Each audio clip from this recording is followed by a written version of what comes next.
英語聞き流しリスニング、英語テキストと MP3 音声ダウンロードはホームページからご利用いただけます。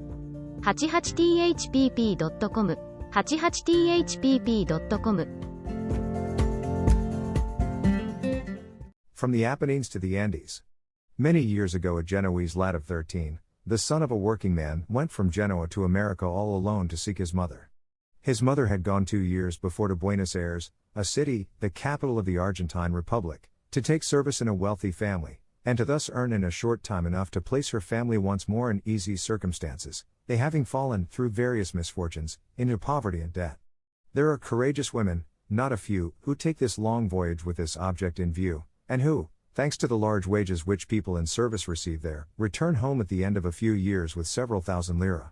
The poor mother had wept tears of blood at parting from her children, the one aged 18, the other 11, but she had set out courageously and filled with hope. The voyage was prosperous. She had no sooner arrived at Buenos Aires than she found, through a Genoese shopkeeper, a cousin of her husband, who had been established there for a very long time, a good Argentine family, which gave high wages and treated her well. And for a short time she kept up a regular correspondence with her family. As it had been settled between them, her husband addressed his letters to his cousin, who transmitted them to the woman, and the latter handed her replies to him, and he dispatched them to Genoa, adding a few lines of his own. As she was earning 80 lira a month and spending nothing for herself, she sent home a handsome sum every 3 months, with which her husband, who was a man of honor, gradually paid off their most urgent debts, and thus regained his good reputation. And in the meantime, he worked away and was satisfied with the state of his affairs, since he also cherished the hope that his wife would shortly return, for the house seemed empty without her, and the younger son in particular, who was extremely attached to his mother, was very much depressed, and could not resign himself to having her so far away. But a year had elapsed since they had parted. After a brief letter, in which she said that her health was not very good, they heard nothing more. They wrote twice to the cousin did not reply. They wrote to the Argentine family where the woman was at service, but it is possible that the letter never reached them, for they had distorted the name in addressing it. They received no answer. Fearing a misfortune, they wrote to the Italian consulate at Buenos Aires to have inquiries made, and after a lapse of 3 months they received a response from the consul, that in spite of advertisements in the newspapers no one had presented herself nor sent any word. And it could not have happened otherwise, for this reason if for no other, that with the idea of sparing the good name of her family, which she fancied she was discrediting by becoming a servant, the good woman had not given her real name to the Argentine family. Several months more passed by, no news. The father and sons were in consternation. The youngest was oppressed by a melancholy which he could not conquer. What was to be done? To whom should they have recourse? The father's first thought had been to set out, to go to America in search of his wife. But his work? Who would support his sons? And neither could the eldest son go, for he had just then begun to earn something, and he was necessary to the family. And in this anxiety they lived, repeating each day the same sad speeches, or gazing at each other in silence, when, one evening, Marco, the youngest, declared with decision, "I'm going to America to look for my mother." His father shook his head sadly and made no reply. It was an affectionate thought, but an impossible thing. To make a journey to America, which required a month, alone, at the age of 13. But the boy patiently insisted. He persisted that day, the day after, every day, with great calmness, reasoning with the good sense of a man. "Others have gone thither," he said, "and smaller boys than I, too. Once on board the ship, I shall get there like anybody else. Once arrived there, I only have to hunt up our cousin's shop. There are plenty of Italians there who will show me the street. After finding our cousin, my mother is found, and if I do not find him, I will go to the consul, I will search out that Argentine family. Whatever happens, there is work for all there, I shall find work also, sufficient, at least, to earn enough to get home." And thus little by little he almost succeeded in persuading his father. His father esteemed him, he knew that he had good judgment and courage, that he was inured to privations and to sacrifices, and that all these good qualities had acquired double force in his heart in consequence of the sacred project of finding his mother, whom he adored. In addition to this, the captain of a steamer, the friend of an acquaintance of his, having heard the plan mentioned, undertook to procure a free third-class passage for the Argentine Republic. And then, after a little hesitation, the father gave his consent. The voyage was decided on. They filled a sack with clothes for him, put a few crowns in his pocket, and gave him the address of the cousin, and one fine evening in April they saw him on board. "Marco, my son," his father said to him, as he gave him his last kiss, with tears in his eyes, on the steps of the steamer, which was on the point of starting, "Take courage. Thou hast set out on a holy undertaking, and God will aid thee." Poor Marco. His heart was strong and prepared for the hardest trials of this voyage, but when he beheld his beautiful Genoa disappear on the horizon, and found himself on the open sea on that huge steamer thronged with emigrating peasants, alone, unacquainted with any one, with that little bag which held his entire fortune, a sudden discouragement assailed him.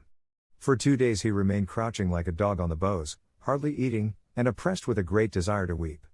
Every description of sad thoughts passed through his mind, and the saddest, the most terrible, was the one which was the most persistent in its return, the thought that his mother was dead. In his broken and painful slumbers he constantly beheld a strange face, which surveyed him with an air of compassion, and whispered in his ear, "Your mother is dead." And then he awoke, stifling a shriek. Nevertheless, after passing the Straits of Gibraltar, at the first sight of the Atlantic Ocean he recovered his spirits a little, and his hope. But it was only a brief respite. That vast but always smooth sea, the increasing heat, the misery of all those poor people who surrounded him, the consciousness of his own solitude, overwhelmed him once more. The empty and monotonous days which succeeded each other became confounded in his memory, as is the case with sick people. It seemed to him that he had been at sea a year. And every morning, on waking, he felt surprised afresh at finding himself there alone on that vast watery expanse, on his way to America.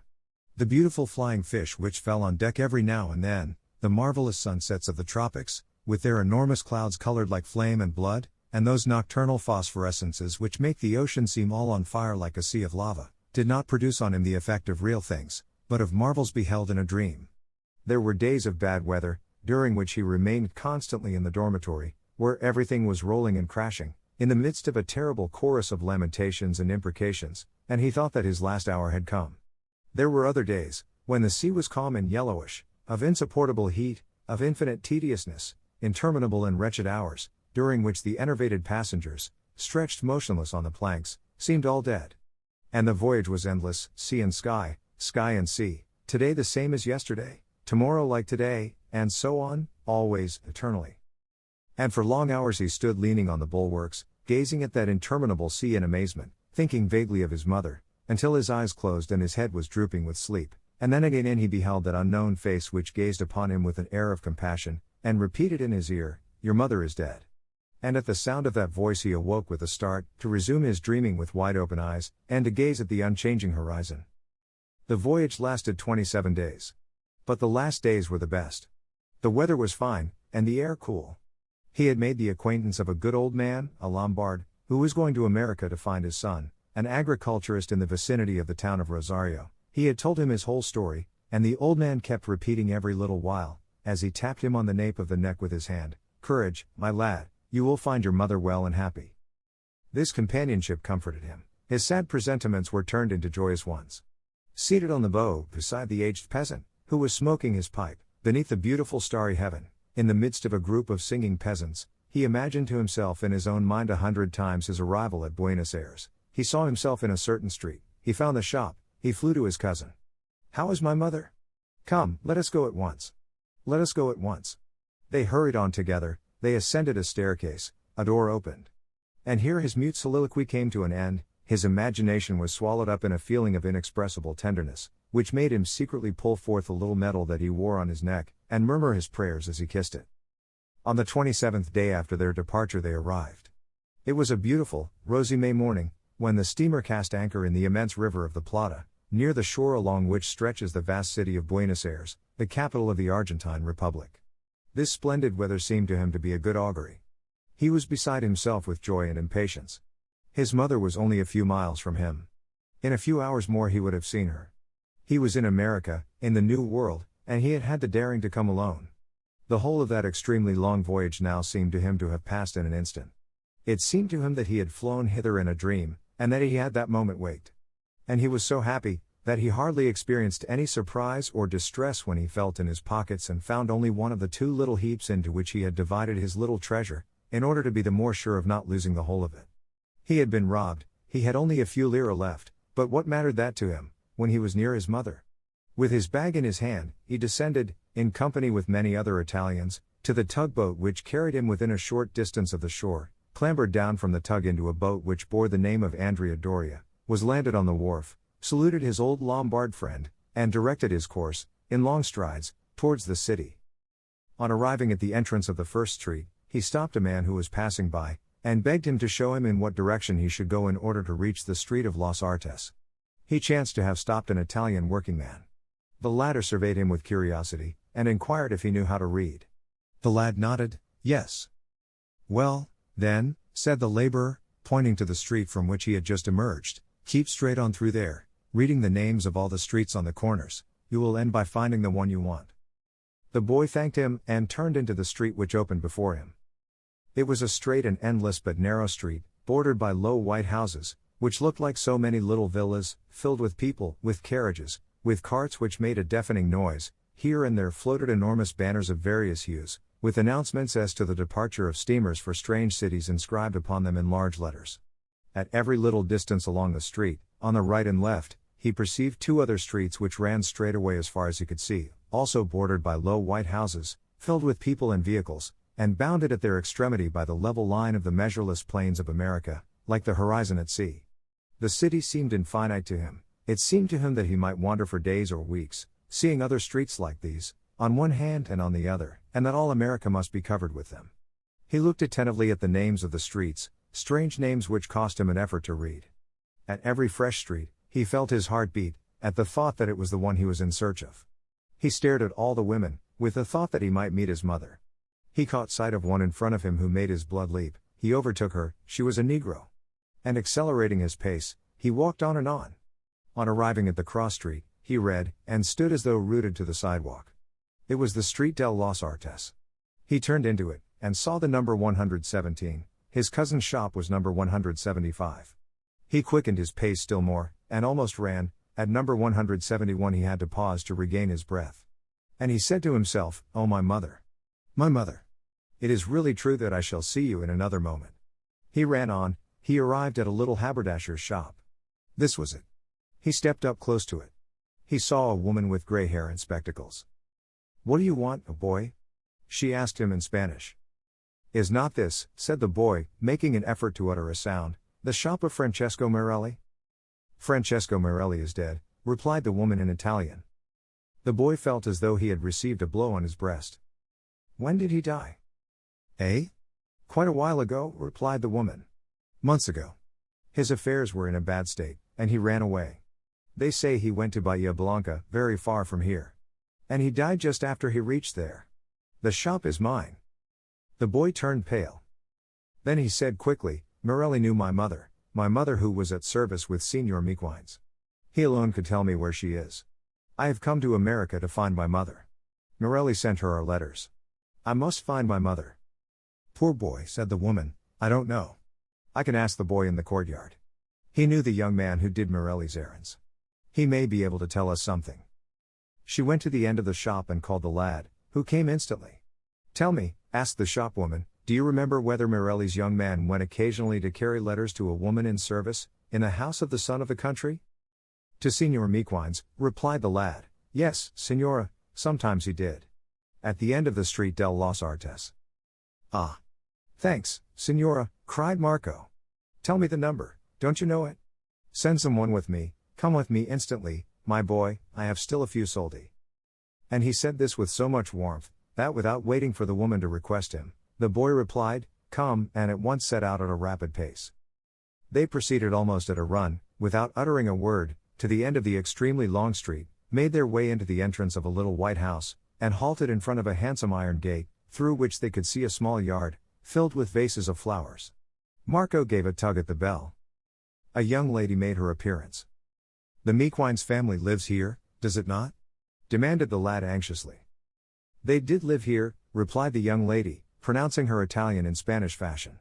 "Now we, the Zabayos, live here." "And where have the Mequines gone?" asked Marco, his heart palpitating. "They have gone to Cordova." "Cordova," exclaimed Marco. "Where is Cordova? And the person whom they had in their service?" "The woman, my mother. Their servant was my mother. Have they taken my mother away, too?" The young lady looked at him and said, "I do not know. Perhaps my father may know, for he knew them when they went away. Wait a moment." She ran away, and soon returned with her father, a tall gentleman, with a grey beard. He looked intently for a minute at this sympathetic type of a little Genoese sailor, with his golden hair and his aquiline nose, and asked him in broken Italian, "Is your mother a Genoese?" Marco replied that she was. "Well then, the Genoese maid went with them, that I know for certain." "And where have they gone?" "To Cordova, a city." The boy gave vent to a sigh, then he said with resignation, "Then I will go to Cordova." "Ah, poor child," exclaimed the gentleman in Spanish, "poor boy. Cordova is hundreds of miles from here." Marco turned as white as a corpse, and clung with one hand to the railings. Let us see," said the gentleman moved to pity, and opening the door, "Come inside a moment, let us see if anything can be done." He sat down, gave the boy a seat, and made him tell his story, listened to it very attentively, meditated a little, then said resolutely, "You have no money, have you?" "I still have some, a little," answered Marco. The gentleman reflected for 5 minutes more, then seated himself at a desk, wrote a letter, sealed it, and handing it to the boy, he said to him, "Listen to me, little Italian. Take this letter to Boca. That is a little city which is half Genoese, and lies 2 hours' journey from here. Any one will be able to show you the road. Go there and find the gentleman to whom this letter is addressed, and whom everyone knows. Carry the letter to him. He will send you off to the town of Rosario tomorrow, and will recommend you to someone there, who will think out a way of enabling you to pursue your journey to Cordova, where you will find the Mequine's family and your mother. In the meanwhile, take this." And he placed in his hand a few lire. "Go, and keep up your courage, you will find fellow countrymen of yours in every direction, and you will not be deserted. Adios." The boy said, "Thanks," without finding any other words to express himself, went out with his bag, and having taken leave of his little guide, he set out slowly in the direction of Boca, filled with sorrow and amazement, across that great and noisy town. Everything that happened to him from that moment until the evening of that day ever afterwards lingered in his memory in a confused and uncertain form, like the wild vagaries of a person in a fever, so weary was he, so troubled, so despondent. And at nightfall on the following day, after having slept overnight in a poor little chamber in a house in Boca, beside a harbor porter, after having passed nearly the whole of that day seated on a pile of beams, and, as in delirium, in sight of thousands of ships and boats and tugs, he found himself on the poop of a large sailing vessel, loaded with fruit, which was setting out for the town of Rosario, managed by 3 robust Genoese, who were bronzed by the sun, and their voices and the dialect which they spoke put a little comfort into his heart once more. They set out, and the voyage lasted 3 days and 4 nights, and it was a continual amazement to the little traveler. 3 days and 4 nights on that wonderful river Parana, in comparison with which our great Po is but a rivulet, and the length of Italy quadrupled does not equal that of its course. The barge advanced slowly against this immeasurable mass of water. It threaded its way among long islands, once the haunts of serpents and tigers, covered with orange trees and willows, like floating coppices. Now they passed through narrow canals, from which it seemed as though they could never issue forth. Now they sailed out on vast expanses of water, having the aspect of great tranquil lakes, then among islands again, through the intricate channels of an archipelago, amid enormous masses of vegetation. A profound silence reigned. For long stretches the shores and very vast and solitary waters produced the impression of an unknown stream, upon which this poor little sail was the first in all the world to venture itself. The further they advanced, the more this monstrous river dismayed him. He imagined that his mother was at its source, and that their navigation must last for years. Twice a day he ate a little bread and salted meat with the boatman, who, perceiving that he was sad, never addressed a word to him. At night he slept on deck and woke every little while with a start, astounded by the limpid light of the moon, which silvered the immense expanse of water and the distant shores, and then his heart sank within him. Cordova. He repeated that name, Cordova. Like the name of one of those mysterious cities of which he had heard in fables. But then he thought, my mother passed this spot, she saw these islands, these shores, and then these places upon which the glance of his mother had fallen no longer seemed strange and solitary to him. At night one of the boatmen sang. That voice reminded him of his mother's songs, when she had lulled him to sleep as a little child. On the last night, when he heard that song, he sobbed. The boatman interrupted his song. Then he cried, "Courage, courage, my son." What the deuce? A Genoese crying because he is far from home. The Genoese make the circuit of the world, glorious and triumphant. And at these words he shook himself, he heard the voice of the Genoese blood, and he raised his head aloft with pride, dashing his fist down on the rudder. Well, yes, he said to himself, and if I am also obliged to travel for years and years to come, all over the world, and to traverse hundreds of miles on foot, I will go on until I find my mother, were I to arrive in a dying condition, and fall dead at her feet. If only I can see her once again. Courage. And with this frame of mind he arrived at daybreak, on a cool and rosy morning, in front of the city of Rosario, situated on the high bank of the Paraná, where the beflagged yards of 100 vessels of every land were mirrored in the waves. Shortly after landing, he went to the town, bag in hand, to seek an Argentine gentleman for whom his protector in Boca had entrusted him with a visiting card, with a few words of recommendation. On entering Rosario, it seemed to him that he was coming into a city with which he was already familiar. There were the straight, interminable streets, bordered with low white houses, traversed in all directions above the roofs by great bundles of telegraph and telephone wires, which looked like enormous spiders' webs, and a great confusion of people, of horses, and of vehicles. His head grew confused. He almost thought that he had got back to Buenos Aires, and must hunt up his cousin once more. He wandered about for nearly an hour, making one turn after another, and seeming always to come back to the same street, and by dint of inquiring, he found the house of his new protector. He pulled the bell. There came to the door a big, light-haired, gruff man, who had the air of a steward, and who demanded awkwardly, with a foreign accent, "What do you want?" The boy mentioned the name of his patron. "The master has gone away," replied the steward. "He set out yesterday afternoon for Buenos Aires, with his whole family." The boy was left speechless. Then he stammered, "But I have no one here. "I am alone." And he offered the card. The steward took it, read it, and said surlily, "I don't know what to do for you. I'll give it to him when he returns a month hence." "But I am alone, I am in need," exclaimed the lad, in a supplicating voice. "Eh? Come now," said the other, "just as though there were not a plenty of your sort from your country in Rosario. Be off, and do your begging in Italy." And he slammed the door in his face. The boy stood there as though he had been turned to stone. Then he picked up his bag again slowly, and went out, his heart torn with anguish, with his mind in a whirl, assailed all at once by 1,000 anxious thoughts. What was to be done? Where was he to go? From Rosario to Cordova was a day's journey, by rail. He had only a few lira left. After deducting what he should be obliged to spend that day, he would have next to nothing left. Where was he to find the money to pay his fare? He could work, but how?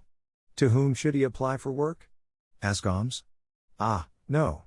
To be repulsed, insulted, humiliated, as he had been a little while ago?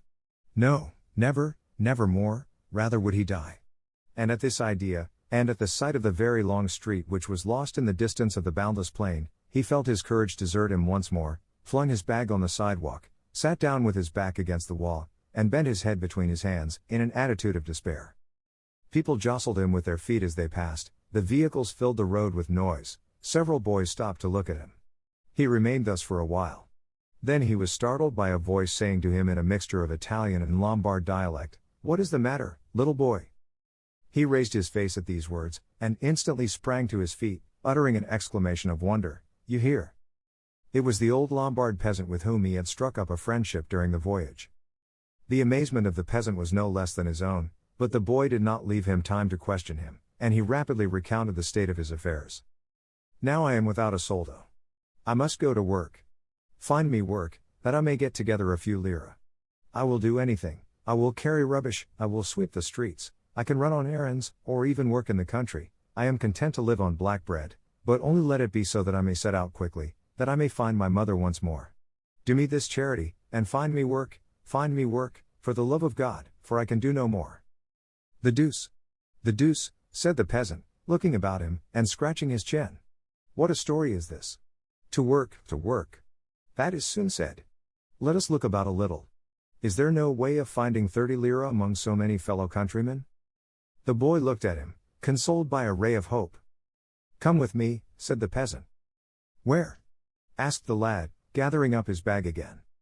"Come with me." The peasant started on, Marco followed him. They traversed a long stretch of street together without speaking. The peasant halted at the door of an inn which had for its sign a star, and an inscription beneath, "The Star of Italy." He thrust his face in, and turning to the boy, he said cheerfully, "We have arrived at just the right moment." They entered a large room, where there were numerous tables, and many men seated, drinking and talking loudly. The old Lombard approached the first table, and from the manner in which he saluted the 6 guests who were gathered around it, it was evident that he had been in their company until a short time previously. They were red in the face, and were clinking their glasses, and vociferating and laughing.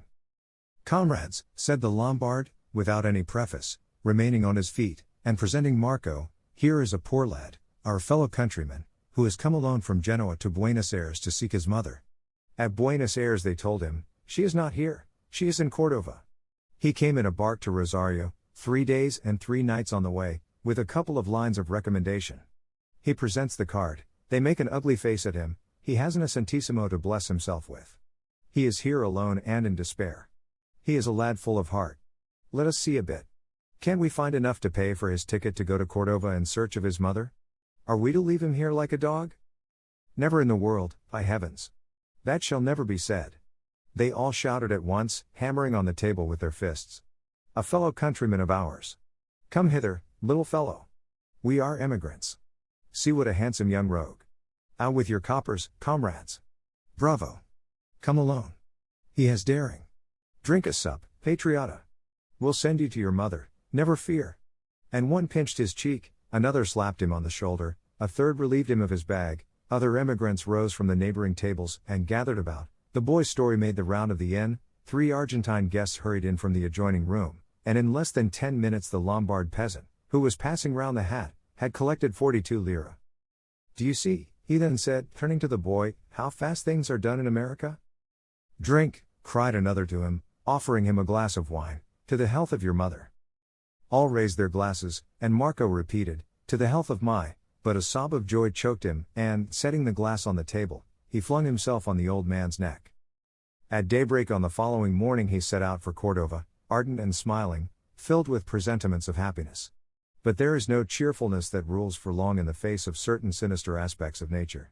The weather was close and dull, the train, which was nearly empty, ran through an immense plain, destitute of every sign of habitation.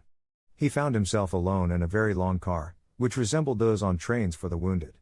He gazed to the right, he gazed to the left, and he saw nothing but an endless solitude, strewn with tiny, deformed trees, with contorted trunks and branches, in attitudes such as were never seen before, almost of wrath and anguish, and a sparse and melancholy vegetation, which gave to the plain the aspect of a ruined cemetery. He dozed for half an hour, then resumed his survey. The spectacle was still the same.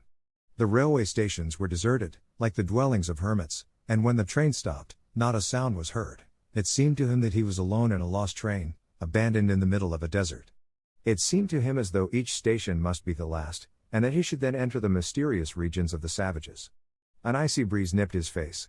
On embarking at Genoa, towards the end of April, it had not occurred to him that he should find winter in America, and he was dressed for summer.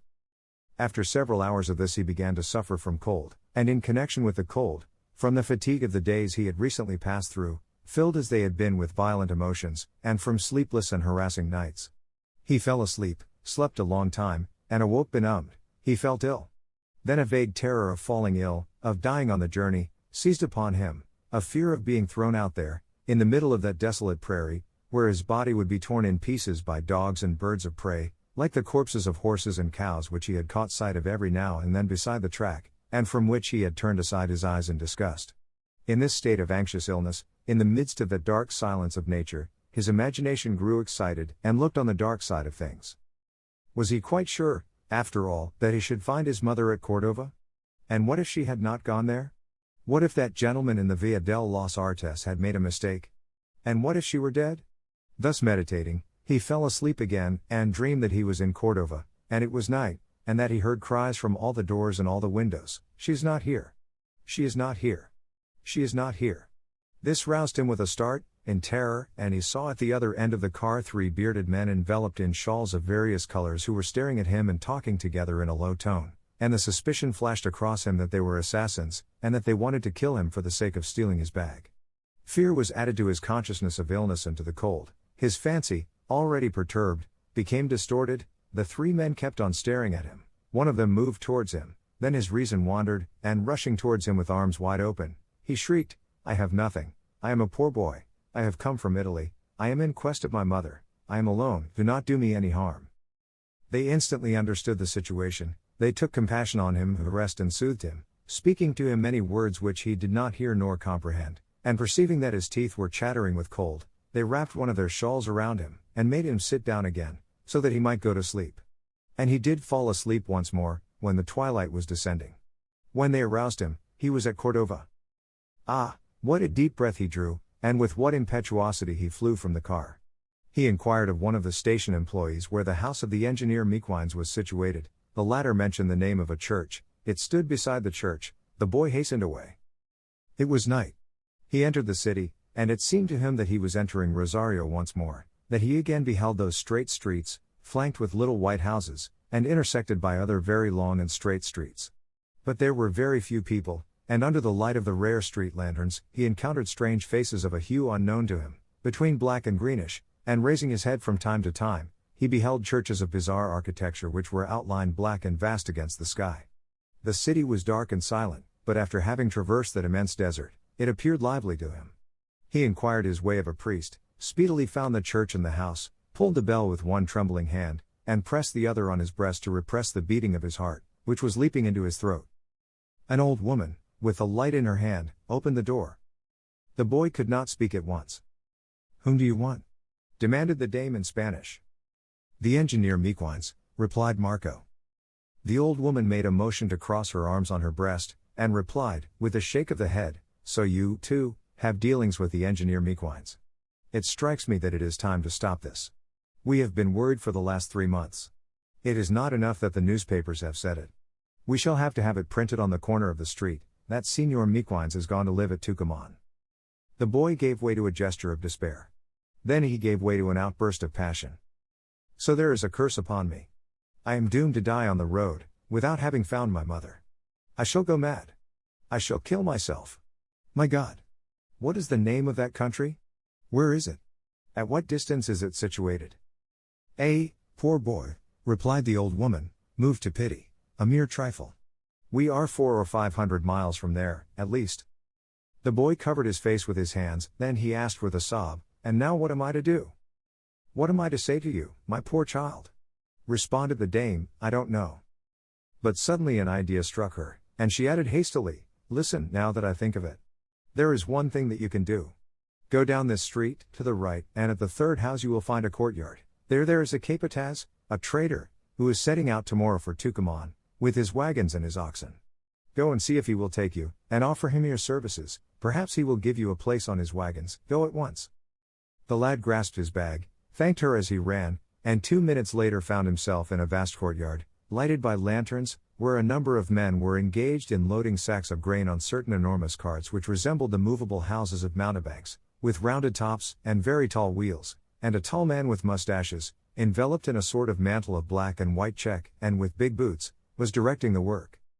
The lad approached this man, and timidly proffered his request, saying that he had come from Italy, and that he was in search of his mother.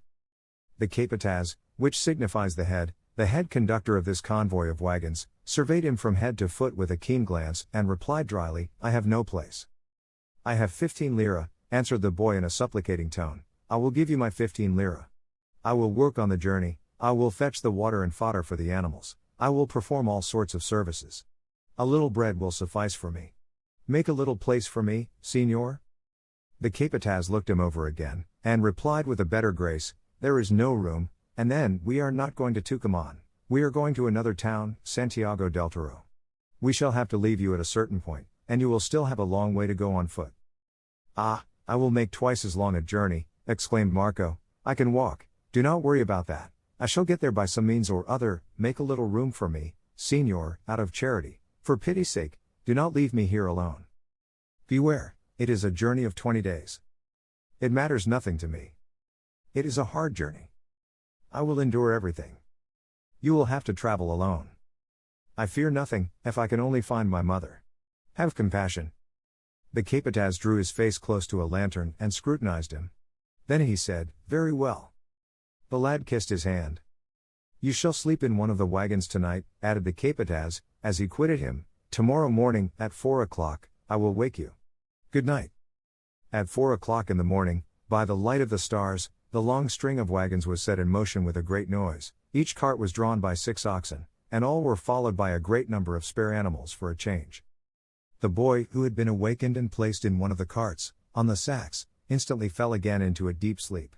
When he awoke, the convoy had halted in a solitary spot, full in the sun, and all the men, the peones, were seated round a quarter of calf, which was roasting in the open air, beside a large fire, which was flickering in the wind. They all ate together, took a nap, and then set out again, and thus the journey continued, regulated like a march of soldiers. Every morning they set out on the road at 5 o'clock, halted at 9, set out again at 5 o'clock in the evening, and halted again at 10. The peoness rode on horseback, and stimulated the oxen with long goads. The boy lighted the fire for the roasting, gave the beasts their fodder, polished up the lanterns, and brought water for drinking. The landscape passed before him like an indistinct vision, vast groves of little brown trees, villages consisting of a few scattered houses, with red and battlemented facades, very vast tracts, possibly the ancient beds of great salt lakes, which gleamed white with salt as far as the eye could reach, and on every hand, and always, the prairie, solitude, silence. On very rare occasions they encountered 2 or 3 travelers on horseback, followed by a herd of picked horses, who passed them at a gallop, like a whirlwind. The days were all alike, as at sea, wearisome and interminable, but the weather was fine. But the peoness became more and more exacting every day, as though the lad were their bond slave. Some of them treated him brutally, with threats, all forced him to serve them without mercy, they made him carry enormous bundles of forage, they sent him to get water at great distances, and he, broken with fatigue, could not even sleep at night, continually tossed about as he was by the violent jolts of the wagon, and the deafening groaning of the wheels and wooden axles. And in addition to this, the wind having risen, a fine, reddish, greasy dust, which enveloped everything, penetrated the wagon, made its way under the covers, filled his eyes and mouth, robbed him of sight and breath, constantly, oppressively, insupportably. Worn out with toil and lack of sleep, reduced to rags and dirt, reproached and ill-treated from morning till night, the poor boy grew every day more dejected, and would have lost heart entirely if the capataz had not addressed a kind word to him now and then. He often wept, unseen, in a corner of the wagon, with his face against his bag, which no longer contained anything but rags. Every morning he rose weaker and more discouraged, and as he looked out over the country, and beheld always the same boundless and implacable plain, like a terrestrial ocean, he said to himself, I shall not hold out until tonight. I shall not hold out until tonight. Today I shall die on the road. And his toil increased, his ill-treatment was redoubled. One morning, in the absence of the capataz, one of the men struck him, because he had delayed in fetching the water. And then they all began to take turns at it, when they gave him an order, dealing him a kick, saying, "Take that, you vagabond. Carry that to your mother." His heart was breaking. He fell ill, for 3 days he remained in the wagon, with a coverlet over him, fighting a fever, and seeing no one except the capataz, who came to give him his drink and feel his pulse. And then he believed that he was lost, and invoked his mother in despair, calling her 100 times by name, "Oh my mother! My mother! Help me! Come to me, for I am dying! Oh, my poor mother, I shall never see you again! My poor mother, who will find me dead beside the way!" And he folded his hands over his bosom and prayed. Then he grew better, thanks to the care of the capataz, and recovered, but with his recovery arrived the most terrible day of his journey, the day on which he was to be left to his own devices. They had been on the way for more than 2 weeks, when they arrived at the point where the road to Tucumán parted from that which leads to Santiago del Toro. The capataz announced to him that they must separate. He gave him some instructions with regard to the road, tied his bag on his shoulders in a manner which would not annoy him as he walked, and, breaking off short, as though he feared that he should be affected, he bade him farewell. The boy had barely time to kiss him on one arm. The other men, too, who had treated him so harshly, seemed to feel a little pity at the sight of him left thus alone, and they made signs of farewell to him as they moved away. And he returned the salute with his hand, stood watching the convoy until it was lost to sight in the red dust of the plain, and then set out sadly on his road. One thing, on the other hand, comforted him a little from the first. After all those days of travel across that endless plain, which was forever the same, he saw before him a chain of mountains very high and blue, with white summits, which reminded him of the Alps, and gave him the feeling of having drawn near to his own country once more. They were the Andes, the dorsal spine of the American continent, that immense chain which extends from Tierra del Fuego to the glacial sea of the Arctic Pole, through 110 degrees of latitude. And he was also comforted by the fact that the air seemed to him to grow constantly warmer, and this happened, because, in ascending towards the north, he was slowly approaching the tropics. At great distances apart there were tiny groups of houses with a petty shop, and he bought something to eat. He encountered men on horseback, every now and then he saw women and children seated on the ground, motionless and grave, with faces entirely new to him, of an earthen hue, with oblique eyes and prominent cheekbones, who looked at him intently, and accompanied him with their gaze, turning their heads slowly like automatons. They were Indians. The first day he walked as long as his strength would permit, and slept under a tree. On the second day he made considerably less progress, and with less spirit. His shoes were dilapidated, his feet wounded, his stomach weakened by bad food. Towards evening he began to be alarmed.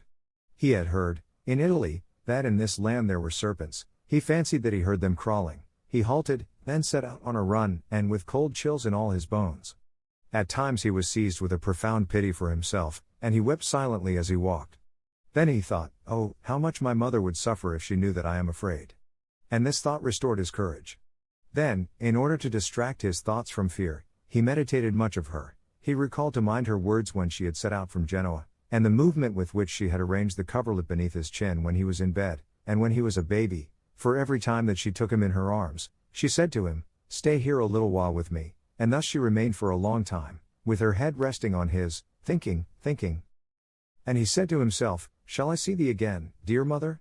Shall I arrive at the end of my journey, my mother?" And he walked on, among strange trees, vast plantations of sugarcane, and fields without end, always with those blue mountains in front of him, which cut the sky with their exceedingly lofty crests. 4 days, 5 days, a week, passed. His strength was rapidly declining, his feet were bleeding. Finally, one evening at sunset, they said to him, "Tucumán is 50 miles from here." He uttered a cry of joy, and hastened his steps, as though he had, in that moment, regained all his lost vigor. But it was a brief illusion. His forces suddenly abandoned him, and he fell upon the brink of a ditch, exhausted. But his heart was beating with content. The heaven, thickly sown with the most brilliant stars, had never seemed so beautiful to him. He contemplated it, as he lay stretched out on the grass to sleep, and thought that, perhaps, at that very moment, his mother was gazing at him. And he said, "O my mother, where art thou? What art thou doing at this moment? Dost thou think of thy son? Dost thou think of thy Marco, who is so near to thee?" Poor Marco! If he could have seen in what a case his mother was at that moment, he would have made a superhuman effort to proceed on his way, and to reach her a few hours earlier. She was ill in bed, in a ground-floor room of a lordly mansion, where dwelt the entire Mequin's family. The latter had become very fond of her, and had helped her a great deal. The poor woman had already been ailing when the engineer Mequin's had been obliged unexpectedly to set out far from Buenos Aires, and she had not benefited at all by the fine air of Cordova. But then, the fact that she had received no response to her letters from her husband, nor from her cousin, the presentiment, always lively, of some great misfortune, the continual anxiety in which she had lived, between the parting and staying, expecting every day some bad news, had caused her to grow worse out of all proportion. Finally, a very serious malady had declared itself, a strangled internal rupture. She had not risen from her bed for a fortnight. A surgical operation was necessary to save her life. And at precisely the moment when Marco was apostrophizing her, the master and mistress of the house were standing beside her bed, arguing with her, with great gentleness, to persuade her to allow herself to be operated on, and she was persisting in her refusal, and weeping. A good physician of Tucumán had come in vain a week before. "No, my dear master," she said, "do not count upon it, I have not the strength to resist, I should die under the surgeon's knife. It is better to allow me to die thus. I no longer cling to life. All is at an end for me. It is better to die before learning what has happened to my family." And her master and mistress opposed, and said that she must take courage, that she would receive a reply to the last letters, which had been sent directly to Genoa, that she must allow the operation to be performed, that it must be done for the sake of her family. But this suggestion of her children only aggravated her profound discouragement, which had for a long time prostrated her, with increasing anguish. At these words she burst into tears. "Oh my sons! My sons," she exclaimed, wringing her hands, "perhaps they are no longer alive. It is better that I should die also. I thank you, my good master and mistress, I thank you from my heart. But it is better that I should die. At all events, I am certain that I shall not be cured by this operation. Thanks for all your care, my good master and mistress. It is useless for the doctor to come again after tomorrow. I wish to die. It is my fate to die here. I have decided." And they began again to console her, and to repeat, "Don't say that," and to take her hand and beseech her. But she closed her eyes then in exhaustion, and fell into a doze, so that she appeared to be dead. And her master and mistress remained there a little while, by the faint light of a taper, watching with great compassion that admirable mother, who, for the sake of saving her family, had come to die 6,000 miles from her country, to die after having toiled so hard, poor woman. And she was so honest, so good, so unfortunate. Early on the morning of the following day, Marco, bent and limping, with his bag on his back, entered the city of Tucumán, one of the youngest and most flourishing towns of the Argentine Republic. It seemed to him that he beheld again Cordova, Rosario, Buenos Aires. There were the same straight and extremely long streets, the same low white houses, but on every hand there was a new and magnificent vegetation, a perfumed air, a marvelous light, a sky limpid and profound, such as he had never seen even in Italy. As he advanced through the streets, he experienced once more the feverish agitation which had seized on him at Buenos Aires. He stared at the windows and doors of all the houses, he stared at all the women who passed him, with an anxious hope that he might meet his mother. He would have liked to question everyone, but did not dare to stop anyone. All the people who were standing at their doors turned to gaze after the poor, tattered, dusty lad, who showed that he had come from afar. And he was seeking, among all these people, a countenance which should inspire him with confidence, in order to direct to its owner that tremendous query, when his eyes fell upon the sign of an inn upon which was inscribed an Italian name. Inside were a man with spectacles, and two women. He approached the door slowly, and summoning up a resolute spirit, he inquired. "Can you tell me, Signor, where the family Mequines is?" "The engineer Mequines?" asked the innkeeper in his turn. "The engineer Mequines," replied the lad in a thread of a voice. "The Mequines family is not in Tucumán," replied the innkeeper. A cry of desperate pain, like that of one who has been stabbed, formed an echo to these words. The innkeeper and the women rose, and some neighbors ran up. "What's the matter? What ails you, my boy?" said the innkeeper, drawing him into the shop and making him sit down. "The deuce! There's no reason for despairing. The Mequines family is not here, but at a little distance off, a few hours from Tucumán." "Where? Where?" shrieked Marco, springing up like one restored to life. 15 miles from here," continued the man, "on the river at Saladillo, in a place where a big sugar factory is being built, and a cluster of houses. Signor Mequines's house is there, every one knows it, you can reach it in a few hours." "I was there a month ago," said a youth, who had hastened up at the cry. Marco stared at him with wide-open eyes, and asked him hastily, turning pale as he did so, "Did you see the servant of Signor Mequines, the Italian? The Genoese?" "Yes, I saw her." Marco burst into a convulsive sob, which was half a laugh and half a sob. Then, with a burst of violent resolution, "Which way am I to go?" "Quick, the road. I shall set out instantly, show me the way." "But it is a day's march," they all told him in one breath. "You are weary, you should rest, you can set out tomorrow." "Impossible. Impossible," replied the lad. "Tell me the way, I will not wait another instant, I shall set out at once, were I to die on the road." On perceiving him so inflexible, they no longer opposed him. "May God accompany you," they said to him. "Look out for the path through the forest.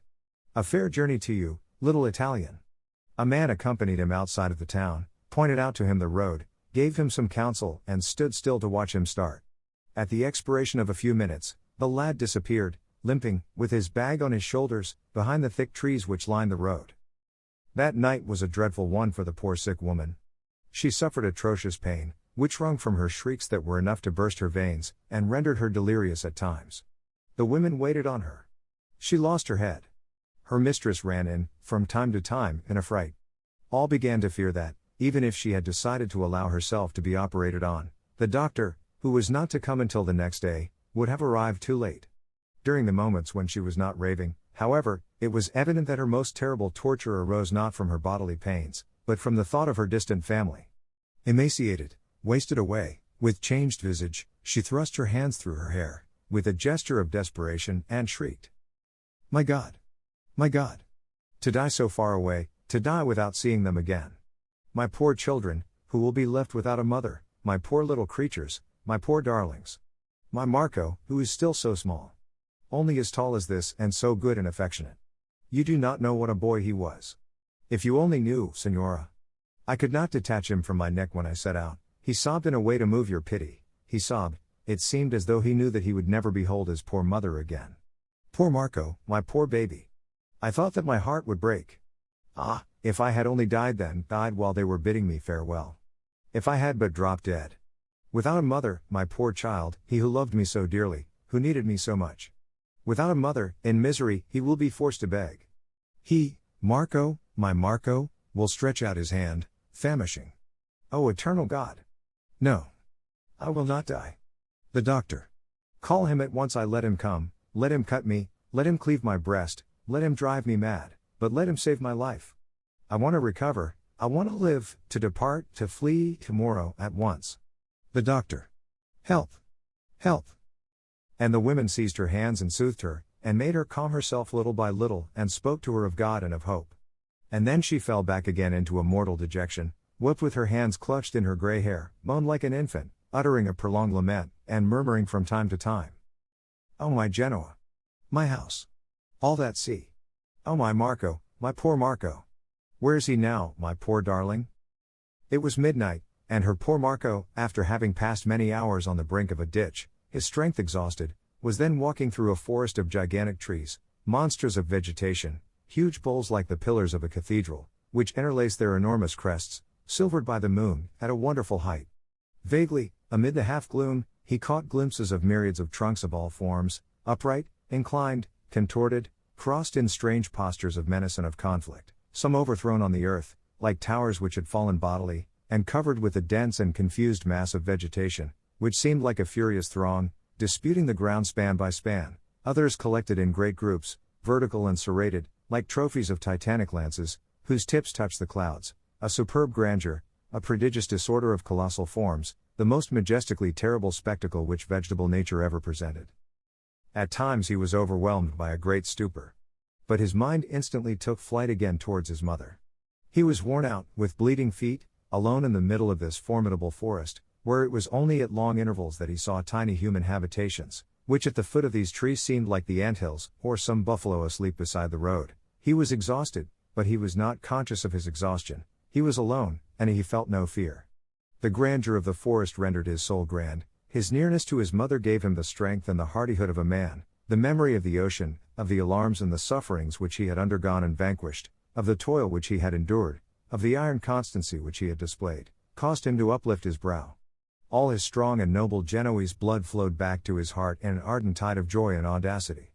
And a new thing took place within him, while he had, up to this time, borne in his mind an image of his mother, dimmed and paled somewhat by the 2 years of absence. At that moment the image grew clear. He again beheld her face, perfect and distinct, as he had not beheld it for a long time. He beheld it close to him, illuminated, speaking. He again beheld the most fleeting motions of her eyes, and of her lips, all her attitudes, all the shades of her thoughts, and urged on by these pursuing recollections, he hastened his steps, and a new affection, an unspeakable tenderness, grew in him, grew in his heart, making sweet and quiet tears to flow down his face, and as he advanced through the gloom he spoke to her, he said to her the words which he would murmur in her ear in a little while more. "I am here, my mother, behold me here. I will never leave you again, we will return home together, and I will remain always beside you on board the ship, close beside you, and no one shall ever part me from you again, no one, never more, so long as I have life."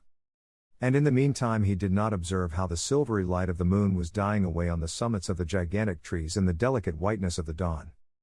At 8 o'clock on that morning, the doctor from Tucumán, a young Argentine, was already by the bedside of the sick woman, in company with an assistant, endeavoring, for the last time, to persuade her to permit herself to be operated on, and the engineer Mequines and his wife added their warmest persuasions to those of the former. But all was in vain. The woman, feeling her strength exhausted, had no longer any faith in the operation. She was perfectly certain that she should die under it, or that she should only survive it a few hours, after having suffered in vain pains that were more atrocious than those of which she should die in any case. The doctor lingered to tell her once more. "But the operation is a safe one, your safety is certain, provided you exercise a little courage. And your death is equally certain if you refuse." It was a sheer waste of words.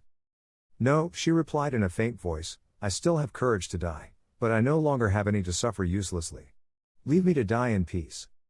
The doctor desisted in discouragement. No one said anything more. Then the woman turned her face towards her mistress, and addressed to her her last prayers in a dying voice.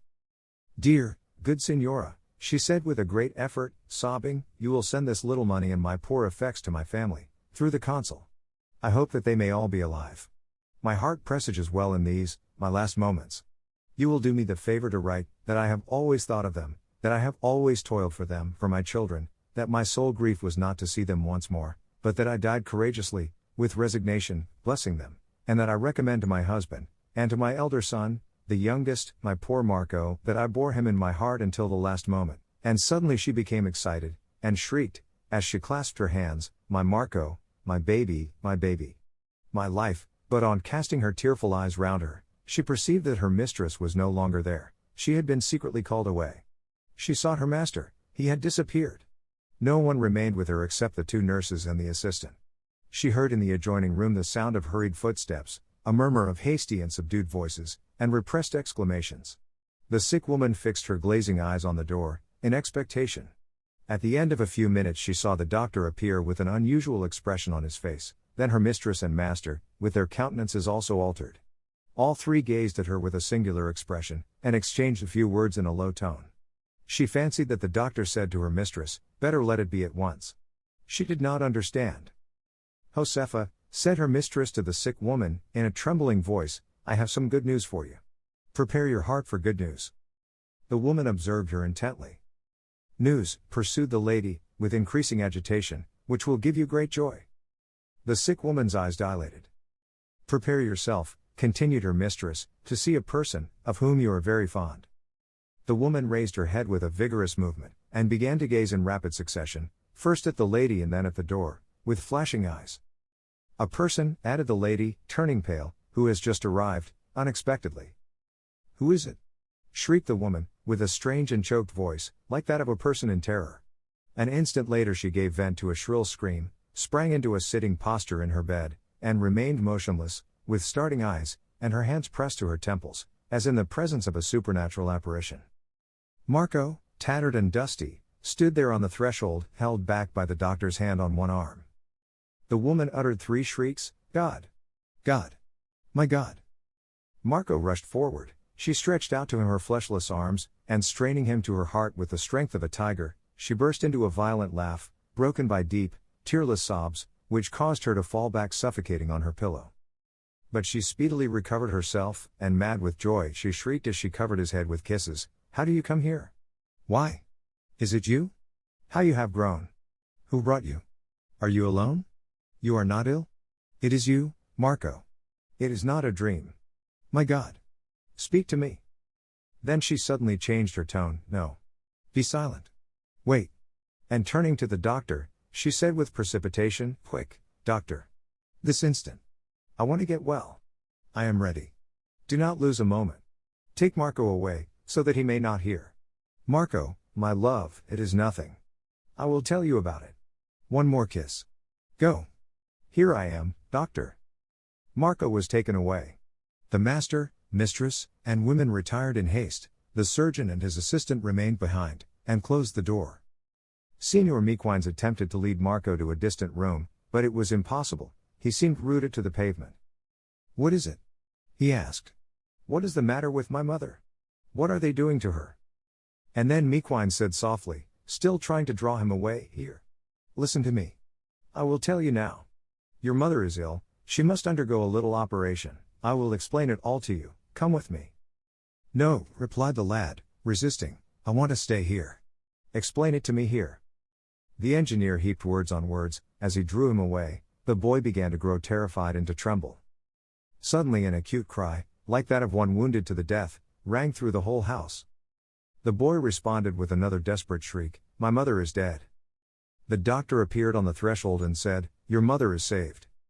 The boy gazed at him for a moment, and then flung himself at his feet, sobbing, "Thanks, doctor." But the doctor raised him with a gesture, saying, "Rise. It is you, you heroic child, who have saved your mother." 英語聞き流しリスニング、英語テキストと MP3 音声ダウンロードは、ホームページからご利用いただけます。88thpp.com、88thpp.com